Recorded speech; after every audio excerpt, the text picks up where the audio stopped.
The sky burned orange and red as the Scourge fleet rained fire upon the Varak. Homeworld Alpha, Cal Thar, stood on the landing platform and watched his civilization die around him, his golden eyes reflecting the flames that consumed everything his ancestors had built over 10,000 years. He was 8 feet tall with dark gray fur and claws that could tear through starship hulls. But in this moment, he felt small and helpless. The Varak were the greatest predators in 12 star systems. Warriors whose pack bonds made them legendary. Hunters who had never known true defeat, but the Scourge had changed everything. They came from the dark spaces between galaxies, with ships that numbered in the millions and weapons that turned planets into ash. And they cared nothing for honor or battle or glory. They only wanted to consume behind Cal Thar. 3 small figures huddled together in fear, their young ears flat against their skulls, and their tails tucked tight. Ren was the eldest at 7 years, already showing the broad shoulders and strong jaw of his father. And he tried to look brave, even though terror filled his heart. Villa was 5, smaller than her brother, but with eyes that missed nothing. And she held her youngest sibling close to her chest. Auric was only 3, too young to understand why the sky was falling. And he whimpered softly as explosions shook the ground beneath them. These were the Alpha's children, the future of his bloodline. And Cal Thar knew with terrible certainty that they would die here unless he did something. Unthinkably, ship descended through the smoke and chaos. But it was not a Varak vessel, it was human. The craft was ugly and functional, built for survival rather than beauty. And its hull bore scorch marks from a dozen desperate escapes. Humans had been on the Varak, homeworld as traders and diplomats. Small, soft creatures that the proud Wolf warriors had barely noticed. Now, one of those humans stood in the ship's open doorway and shouted over the roar of destruction. Anyone who wants to live, get on board now. Cal Thar looked at the human female who commanded this vessel. She was short, barely reaching his chest, with dark hair pulled back tight and skin the color of warm earth. Her eyes held no fear despite the apocalypse around her, only fierce determination and something else the Alpha could not name. I am Captain Miriam Chun, she called out, and I am leaving this planet in 60 seconds, whether you are on my ship or not. Other Varak were running toward the vessel, civilians and wounded warriors who had abandoned pride in favor of survival. But Cal Thar could not go. His duty was to his people, to the thousands still fighting across the burning cities, to the last desperate defense that might buy time for some to escape. He could not abandon them even to save himself, but his children were different. Cal Thar dropped to one knee and gathered his 3 cubs close. Breathing in their scent, one final timberhen tried to stand tall like a warrior, but tears streamed down his furrowed cheeks. Vela clutched her father's arm with small claws that would someday be weapon storic. Simply reached up and touched his father's face with innocent confusion. You must go with the humans, Cal Thar said, his deep voice breaking on words he never thought he would speak. No. Ren growled with all the defiance a 7-year-old could muster. We stay with you, father. We fight together. There will be no fighting, the Alpha replied. There will only be dying, and I will not let my children die. Not when there is a chance. He lifted all 3 cubs in his massive arms and carried them toward the human ship captain. Chun watched him approach with an expression he could not reach. She was so small, so fragile. With no claws or fangs or armored hide, how could he trust his children's lives to such a weak creature? But the humans had a reputation that spread across the galaxy. They survived no matter what the universe threw at them. No matter how hopeless the situation seemed, humans found a way to keep living. Other species called them cockroaches and vermin, meant as insults. But Cal Thar understood the truth behind those words. Humans were impossible to kill. Take them, Cal Thar said as he set his children on the ship's deck. Keep them alive until I can find them again. Captain Chun looked at the 3 terrified. Vorak cubs, and then at the massive Alpha who trusted her with everything that mattered to him. "I will protect them with my life," she said simply. There were no grand promises, no elaborate oaths. Just 5 words spoken with absolute conviction. Calathur believed her. "Father," Vela whimpered, reaching for him as the ship's doors began to close. "Be brave," Calthar told his children. "Be strong, remember who you are, and I will find you. I swear on my blood and my honor that I will find you." The doors sealed shut and the human ship rose into the burning sky. Calthur watched it climb through the smoke and fire, carrying his heart away from the doomed world. Then he turned and ran toward the sounds of battle, drawing his blade and howling a war cry that echoed across the ruins. The Alpha of the Vorak died 3 hours later, surrounded by the bodies of enemies he had slain. Still fighting to buy time for the evacuation ships, he never knew if his children escaped. He never knew that the human vessel Perseverance made it through the Scourge blockade by flying directly through an asteroid field that should have destroyed them. He never knew that Captain Miriam Chun held his crying cubs in her arms and promised them that everything would be all right far from the dying world. The Perseverance jumped into hyperspace and vanished from all known charts, the galaxy assumed. The ship was destroyed. The Vorak mourned their Alpha and his lost heirs. 15 years of silence followed, but on a forgotten world at the edge of explored space. 3 Vorak children grew up among humans who taught them something no one could have predicted. They learned to be more than predators. They learned to be leaders, and someday they would return to change everything. The Perseverance crashed on a planet that had no name on any star chart. Captain Miriam Chun pulled herself from the wreckage and looked around at a world of red dust and brown rocks and a pale yellow sun that hung low in the sky. Ship would never fly again. The communications array was destroyed. They were alone. 237 survivors stood in the alien desert and faced a simple truth. Rescue was not coming. Some wanted to give up, to lie down and wait for death. But Captain Chun would not allow it. "We are humans," she told them as dust storms howled in the distance. "This is what we do. We survive. We build. We make homes in places that want us dead. And we thrive." They called the planet Dust because there was nothing else to call it in the first year. 43 people died from the harsh conditions and unknown diseases and simple accidents that turned fatal without proper medical care, but the rest kept going. They built shelters from the ship's wreckage and learned which local plants were safe to eat and found underground water sources that sustained them. 3 Young Vorak grew up watching humans refuse to surrender to impossible circumstances. Shen was 8 years old when he first helped the colonists build a wall around their settlement. The work was hard, and his body was designed for hunting and fighting, not construction. But a retired Marine sergeant named James Walker stood beside him and showed him how to lift and carry and place each stone. "Strength is just a tool," Sergeant Walker told the young Vorak.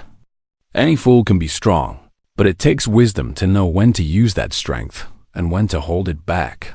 Ren did not understand at first. Among the Vorak, strength was everything. The strong led and the weak followed. That was the natural order, but Walker showed him human history. Stories of wars won not by the strongest army but by the smartest generals. Tales of small forces defeating mighty empires through patience and planning and tricks that turned enemy strength into weakness. "Your people charge headfirst into battle," Walker said. "That is brave, but it is also stupid. A good leader wins the fight before the first shot is fired." Vela found her teacher in Dr. Sarah Okonkwo, the ship's trauma surgeon, who had saved more lives than anyone could count during the crash and its aftermath. Young Vorak female had always been curious about how bodies worked. fascinated by the delicate machinery inside living creatures. Dr. Okonkwo recognized the curiosity and nurtured. Healing is harder than hurting, the doctor explained, as she taught Viola to stitch wounds and set bones, and mix medicines from local ingredients. Anyone can learn to destroy, but it takes real courage to learn how to save. Viola's claws were designed for tearing flesh, but she trained them to work with surgical precision. Her eyes that could track prey across vast distances learned to spot the tiny signs of infection and disease. She became something the Varak had never produced. A warrior who fought death itself, Torek was the youngest, and he grew up differently from his siblings. He had no memory of the Varak homeworld, no recollection of his father's face. Only the human colony and the human children who became his first friends. Maya Chun, the captain's daughter, was his constant companion. She taught him human games and human jokes and human ways of seeing the world. "Why do you always try to win by being the scariest?" Maya asked him once after he growled at a boy who beat him in a race. "Because I am a predator," Torek answered, confused by the question. "Being scary just makes people afraid of you," Maya said with the simple wisdom of childhood. "If you want real friends, you have to make them want to be around you." Torek thought about this for a long time. He watched how Maya moved through the colony, how everyone smiled when they saw her, how people wanted to help her because they liked her rather than because they feared her. It was a kind of power he had never considered. Years passed and the three Vorak cubs became young adults. Ren grew tall and strong, but his eyes held a thoughtful patience that no traditional Vorak warrior would recognize. Avela's medical skills saved dozens of lives and earned a respect that had nothing to do with her fangs or claws. Torek became the heart of the younger generation, someone who could bridge gaps and settle disputes and make enemies into friends. When raiders came to Dust in the 15th year, drawn by rumors of a hidden colony with salvageable technology, they expected easy prey. They found something else, and really, Pan had spent years preparing defenses. Not the straightforward walls and weapons that Vorak instincts demanded, but traps and ambushes and hidden paths that turned the landscape into a maze of death. Vela had trained field medics who could keep wounded fighters alive long enough to get them to proper care. Torek had built a network of scouts and messengers who moved through the colony like a single organism, sharing information faster than the raiders could react. The battle lasted 2 days. The raiders outnumbered the colonists 3-1 and had better weapons and ships that could have bombarded the settlement from orbit, but they never got the chance to use their advantages. Every time they advanced, they walked into carefully prepared kill zones where hidden defenders cut them apart. Every time they tried to retreat and regroup, they found their escape routes blocked by obstacles that seemed to appear from nowhere. Every time they thought they understood what they were facing, the colonists changed tactics and surprised them again on the third morning. The surviving raiders fled Dust and never returned. They spread stories across the frontier about wolf demons who fought like ghosts, about a colony of humans and monsters who could not be conquered. Captain Miriam Chun stood with her 3 adopted Varak children and watched the raider ships disappear into the sky. "Your father would be proud," she told them. Ren shook his head slowly. "We are not who our father wanted us to be," he said. "We are something new, something the Varak have never seen." He looked at his siblings and saw the same understanding in their eyes. They were not simply Vorak anymore. They were Vorak raised by humans, predators trained to think like prey, warriors who had learned that there were more important things than glory and honor and dominance. They had no idea that their transformation had only begun. They had no idea that the galaxy was about to find them, and they had no idea that everything they had learned on Dust would reshape the future of a dozen civilizations. The Galactic Council scout ship descended through the atmosphere of the unnamed planet, and the crew expected to find desperate survivors barely clinging to life. Instead, they found a thriving settlement with fields of crops and sturdy buildings and a population that watched their arrival with calm confidence rather than frantic hope. Commander Thiessen of the Kalari Diplomatic Corps stepped off the ship and stopped in his tracks. 3 Vorak stood at the front of the welcoming party. That alone was shocking enough, since the Vorak had been scattered refugees for 15 years. But these 3 were different from any Vorak Thiessen had ever encountered. They stood relaxed and open rather than tense and aggressive. They made eye contact without challenge or dominance displays. And when the eldest stepped forward to greet him, he smiled in a way that seemed genuinely warm rather than threatening. "Welcome to Dust," Ren said. "We have been waiting a long time for someone to find us."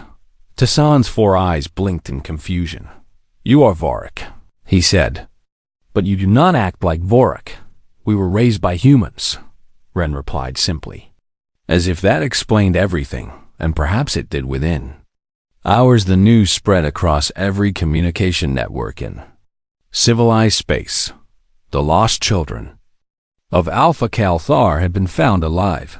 The Vorak were no longer the proud unified species they had once been. The scourge had shattered their civilization and scattered them across 100 worlds as refugees and mercenaries and beggars. They had no home world, no central government, no hope. But they remembered their history. They remembered Alpha Kalthar, who had died defending his people, and now they learned that his heirs had survived. They came to Dust in 1s and 2s at first. Old warriors who had served under Kalthar and wanted to see his children with their own eyes. Then families arrived. Mothers with cubs who had grown up in refugee camps and dreamed of something better. Then young fighters who had heard stories of the legendary Alpha and wanted to serve his bloodline within 6 months. Thousands of Vorak had gathered on Dust. They expected to find traditional leaders who would restore the old ways. They expected proud alphas who ruled through strength and demanded absolute obedience.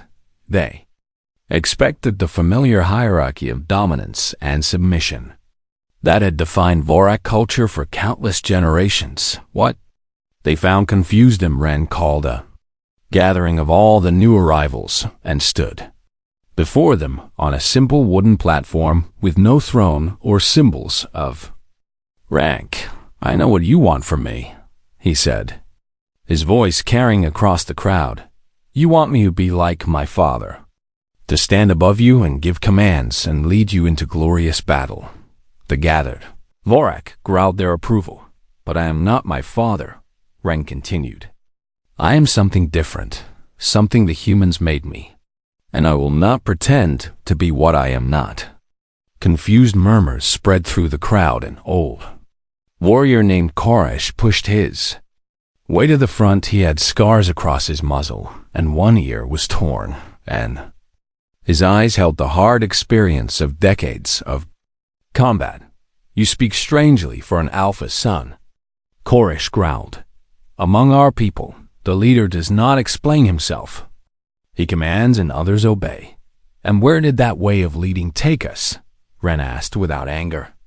"Our people charged into battle against the scourge with all our strength and all our pride and all our certainty that we could not be defeated. And we were scattered like leaves in a storm." Koresh's growl died in his throat. "The humans taught me different," Ren said. "They taught me that a leader who does not listen is just a tyrant waiting to fall. They taught me that true strength comes from lifting others up rather than pushing them down.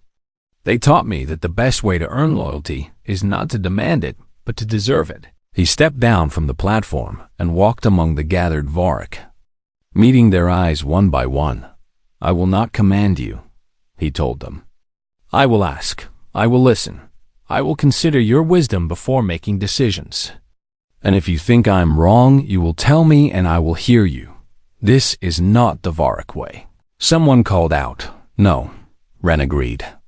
It is the human way, and the humans survived when we did not. The humans built a home on this harsh world when any other species would have died. The humans took 3 frightened cubs and raised them with love instead of leaving them to perish. He stopped beside Koresh and placed a hand on the old warrior's shoulder. You have wisdom I do not have. Ren said, You have experience I cannot match. Why would I be foolish enough to ignore that just because tradition says the alpha knows best? Koresh stared at the young male who should have been his. Superior by every measure of Vorak culture, then he did something no Vorak warrior had ever done before he bowed. His head not in submission but in respect. Your father was a great leader. Koresh said slowly, but perhaps you will be something better. Vela stepped forward then and addressed the crowd. My brother leads with wisdom, she said, and I will serve with healing. Too many Vorak have died because we value glory over survival. Too many warriors have refused treatment because accepting help seemed weak. That ends now. She gestured to the medical facilities the colonists had built over 15 years. Any who are sick or wounded will be treated regardless of rank or status. And I will train any who wish to learn so that we never again watch our people die from injuries that could have been healed. Torak was last to speak. He had grown into a young male with an easy smile and warm eyes that seemed to see the best in everyone. My siblings offer wisdom and healing, he said. I offer something simpler. I offer friendship. He moved through the crowd, clasping arms and touching shoulders and calling people by the names he had learned in the weeks since their arrival. We are all broken, Torak said. We have all lost homes and families and hope. But we do not have to stay broken. We can choose to be a pack again. Not because someone forces us to follow, but because we want to stand. Together, that night the Vorak of Dust celebrated. Something new, they sang the old songs of their lost homeworld. But they also learned human songs about perseverance and defiance. They shared stories of battles past, but they also listened to human tales of clever heroes who won through wit instead of strength. They were still Vorak, with their fangs and claws and warrior spirits, but they were becoming something more. They were becoming what humans had helped them see they could be. And across the galaxy, the Scourge Empire heard rumors of this gathering of refugees and dismissed it as meaningless. That would prove to be a mistake. The galaxy had changed in 15 years, and none of those changes were good. The Scourge fleet that had destroyed the Vorak homeworld had grown into the Scourge Empire, a vast domain of conquered worlds and enslaved populations that stretched across 3 galactic sectors. The great powers of civilization had responded with politics and negotiations and carefully worded protests, while system after system fell to the invaders. No one challenged the Scourge directly because everyone who tried was crushed. Ren studied the strategic maps and saw a galaxy paralyzed by fear. They win because everyone fights alone, he told his war council, a group that included Vorak elders and human veterans and representatives from half a dozen other refugee species. The Scourge attacks one target at a time, and the others stand back hoping they will not be next. What would you suggest? Asked Koresh, who had become one of Ren's most trusted advisors despite their rocky first meeting. We do what humans do, Ren replied. We survive. We adapt. We build something new from the pieces everyone else threw away. He announced his plan to the gathered refugees of Dust. The new army would not be Vorak only. It would accept warriors from any species willing to fight against the Scourge, humans in Calarian, Thornback, and a dozen others who had suffered under Imperial conquest. They would train together and fight together and bleed together, until they became something greater than the sum of their parts. Many Vorak protested this decision. We have always fought as packs of our own kind. One warrior argued, our strength comes from our pack bonds. How can we bond with aliens who do not share our blood? The humans of dust are not my blood. Ren answered, but I would die for them without hesitation. Pack is not about blood. It is about choice. It is about looking at someone and deciding that their life matters as much as your own. He sent his captains to study at human military academies where they learned tactics and strategies that no Vorak had ever considered. He brought in human drill instructors who taught Vorak warriors to fight as units rather than individual heroes seeking glory. He created mixed species squads where a human's endurance and creativity complemented Vorak ferocity and senses. They called themselves the Dust Legion because that forgotten world had forged them into what they were. Avela built a medical corps unlike anything the galaxy had seen. She trained Vorak healers in human surgical techniques and taught human medics how to treat alien physiologies and develop new treatments that combined the best knowledge of multiple species. A soldier who knows help will come fights harder. She explained, an army that values its wounded maintains morale even in defeat. The Scourge treats their troops as disposable, and that is a weakness we will exploit. Tarek's contribution was less obvious, but equally important. He became the heart of the Legion, the one who moved between different species and smoothed over conflicts and reminded everyone why they were fighting when Vorak and human soldiers nearly came to blows over a misunderstanding about territory and personal space. Torak was there to translate between cultures when a Kalari commander felt disrespected by Vorak directness. Torak helped both sides see the other's perspective when homesick refugees lost hope. Torak sat with them and listened and helped them find reasons to keep going. War is not just about weapons. He told Ren, it is about hearts, if we want. To beat the Scourge, we need an army that believes in something worth dying for. The first test came 18 months after the Legion was formed.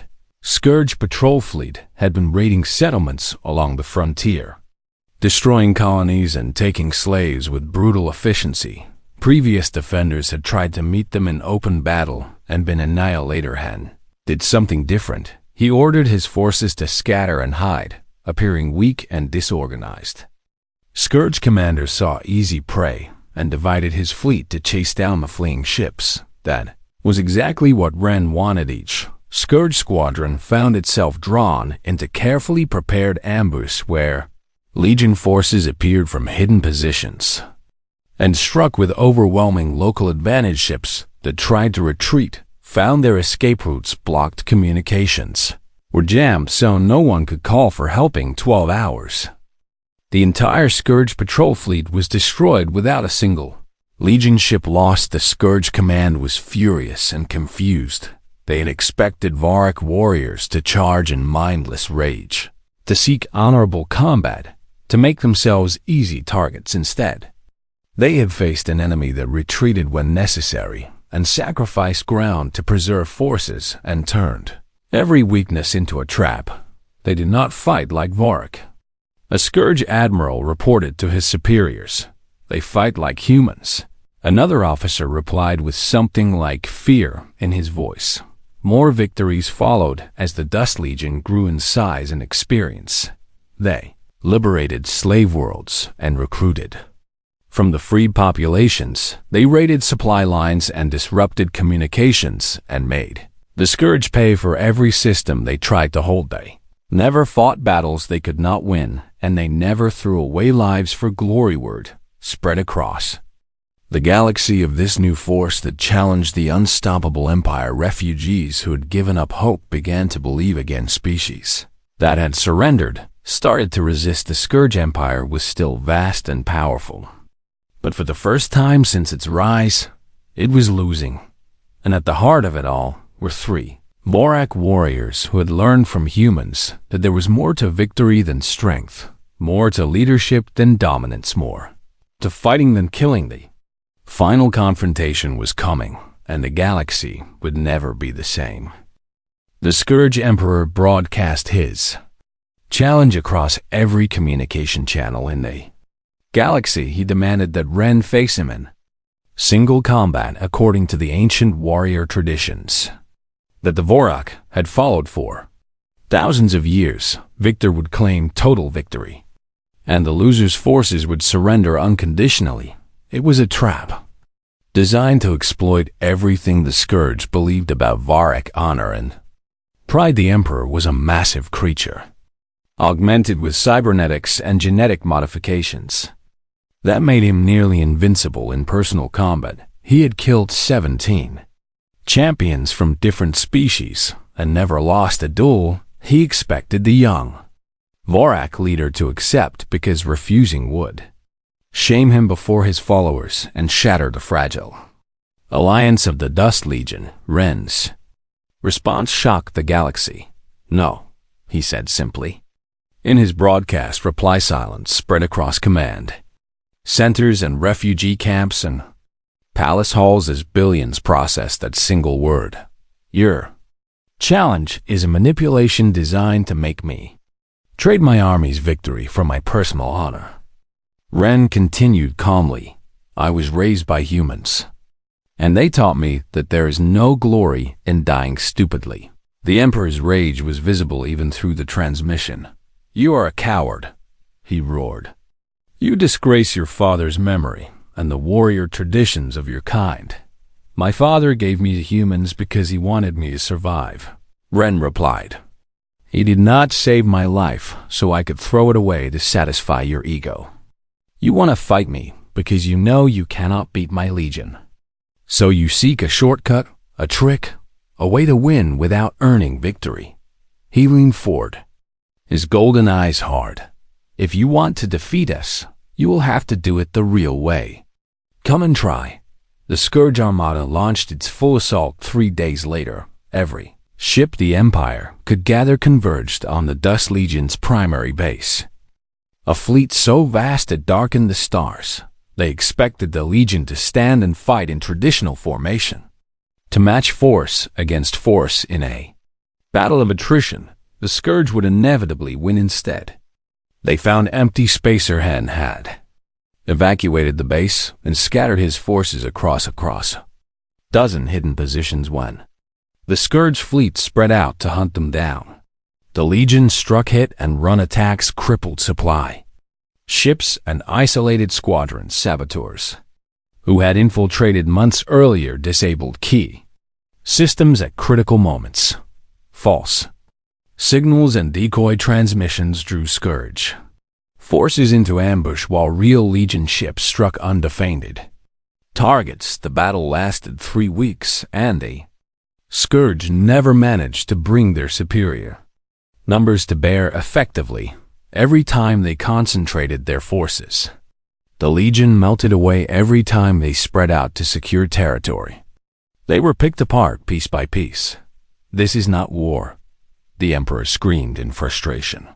"This is cowardice." They run like prey, but his admirals knew better. They were being outmaneuvered by an enemy that refused to play by rules, that favored the Scourge, an enemy that valued survival over glory and victory over honor, an enemy that fought like humans. In the 4th week, Ren led a direct assault on the Emperor's flagship, not from the front where defenses were strongest, but through a gap created when Legion saboteurs disabled the ship's sensor grid. Ren was wounded in the boarding action, a plasma burn that took him out of the fight, but he did not need to continue because the Legion did not depend on any single leader. Vela took command seamlessly, directing the assault from the medical bay, where she treated her brother's wounds.